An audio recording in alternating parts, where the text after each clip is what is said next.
Welcome to War Bios, the podcast that delves into the lives of history's most fascinating military leaders and strategic thinkers.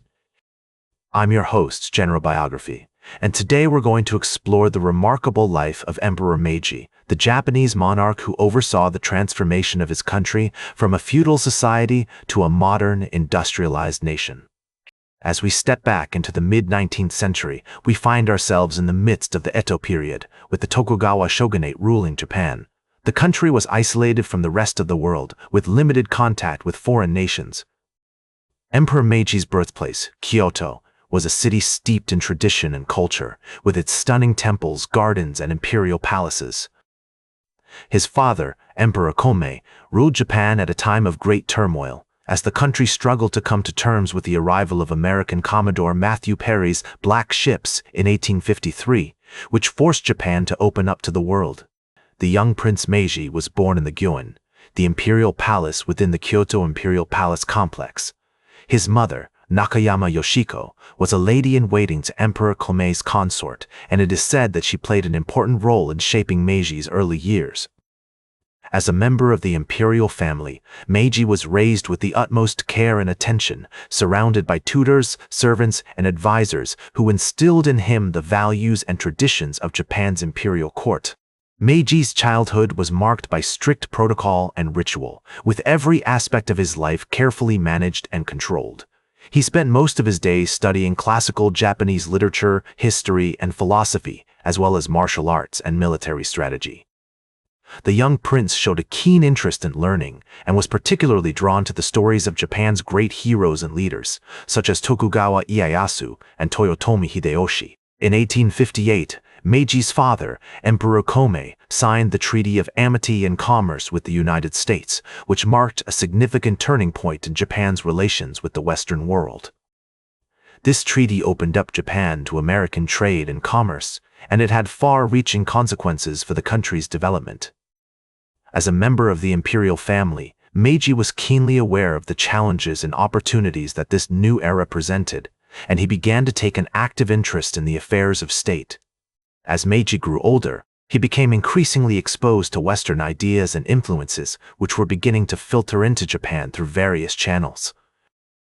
He met with foreign diplomats and advisors, who introduced him to new concepts and technologies, such as railroads, telegraphs, and modern medicine.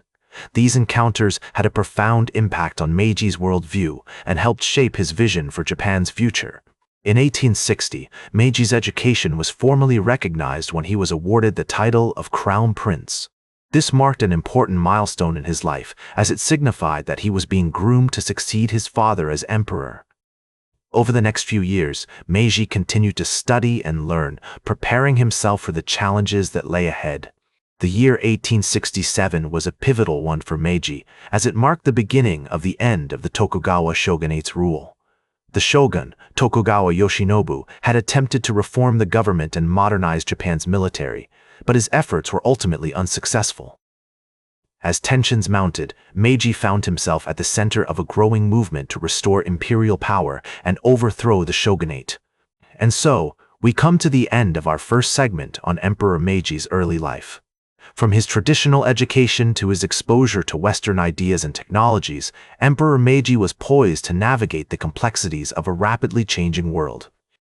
As we step into the late 19th century, Japan was on the cusp of a revolution. The Tokugawa shogunate had been overthrown, and Emperor Meiji, who ascended to the throne in 1867 at just 15 years old, was determined to transform his country into a modern, industrialized nation.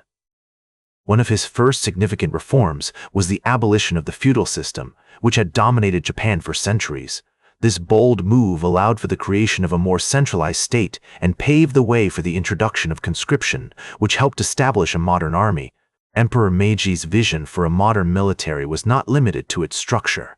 He also sought to adopt Western tactics and technologies. Under his leadership, Japan invested heavily in military modernization, including the acquisition of new weaponry, the establishment of military academies, and the training of officers abroad. These efforts paid off during the First Sino-Japanese War, 1894-1895, and the Russo-Japanese War, 1904-1905, where Japan's military prowess surprised the world, securing significant victories against major powers. In addition to military reforms, Emperor Meiji implemented a series of economic policies aimed at rapid industrialization. He encouraged foreign investment, promoted the development of infrastructure such as railroads and telegraph lines, and supported the growth of industries like textiles and shipbuilding. The period saw the emergence of zaibatsu, large family-controlled conglomerates that played a crucial role in Japan's economic expansion. This transformation turned Japan from an isolated agrarian society into one of the world's leading industrial powers within a span of a few decades. Emperor Meiji also oversaw significant social reforms. Education was a key area of focus, with the introduction of compulsory education in 1872, which aimed to create a more educated and skilled workforce capable of supporting Japan's rapid modernization. The Meiji government also implemented legal reforms, adopting a new civil code based on Western models, which helped to establish clear property rights and contract law, further facilitating economic development. Another critical aspect of Emperor Meiji's reign was the promotion of the concept of kokutai, or national polity, which emphasized the uniqueness of Japan's political and social system centered around the emperor. This ideology served as a foundation for national unity and identity during a time of rapid change. The Meiji Constitution of 1889, which established Japan as a constitutional monarchy with an elected diet, was another significant achievement of his reign, marking a major step towards democratization. The cultural landscape of Japan also underwent profound changes during Emperor Meiji's rule. Traditional Japanese arts and crafts continued to flourish, but there was also a significant influx of Western culture, including literature, art, and architecture. This period saw the emergence of Japanese authors who were influenced by Western literary styles, such as Natsume Soseki, and the adoption of Western clothing and hairstyles among the urban population. Emperor Meiji's personal life during this period reflects his dedication to modernization and his role as a symbol of national unity. He married Empress Shoken in 1867, and their relationship was marked by mutual respect and support for each other's public duties. Empress Shoken was an advocate for women's education and welfare, reflecting the changing social values of the time.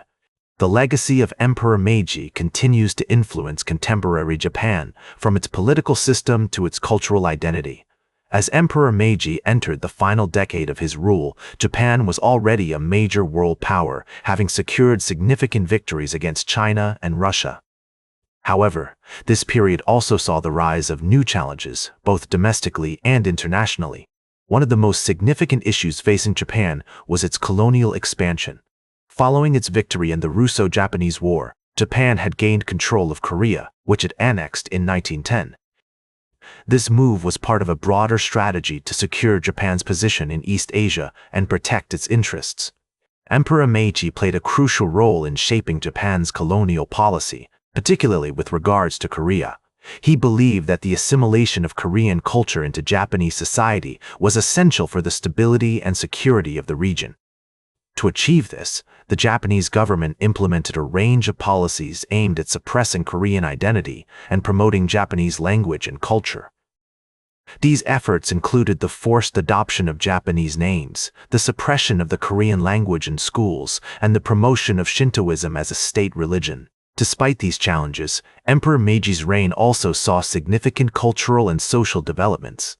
The period was marked by a flourishing of Japanese literature, art, and architecture, with many artists and writers drawing inspiration from Western styles. One notable example is the author Natsume Soseki, who wrote extensively on the challenges of modernization and the impact of Western culture on Japanese society. Emperor Meiji himself was a patron of the arts, and his court was known for its support of traditional Japanese music, dance, and theater. The later years of Emperor Meiji's reign were also marked by significant developments in Japan's foreign policy. As tensions rose in Europe, Japan found itself increasingly drawn into the complexities of global politics. In 1902, Japan signed the Anglo-Japanese alliance with Britain, which marked a significant shift in its foreign policy and cemented its position as a major world power. This alliance was seen as a crucial move to counterbalance the growing influence of Russia and Germany in East Asia. As World War I broke out in 1914, Japan declared war on Germany and quickly seized control of several German colonies in China and the Pacific. Emperor Meiji played a key role in shaping Japan's strategy during this period, working closely with his government to ensure that Japan's interests were protected. The war marked a significant turning point in Japan's history, as it emerged as one of the victorious Allied powers and gained a permanent seat on the Council of the League of Nations. Despite these achievements, Emperor Meiji's later years were also marked by personal struggles. His health began to decline, and he suffered from a range of ailments, including rheumatism and heart disease. Nevertheless, he remained deeply committed to his duties as emperor and continued to play an active role in shaping Japan's future until his death in 1912. From colonial expansion to cultural flourishing, Emperor Meiji's legacy continues to shape contemporary Japan. That's all for today's War Bios. Remember to like, share, and subscribe. And until next time, I'm General Biography reminding you to keep marching toward victory.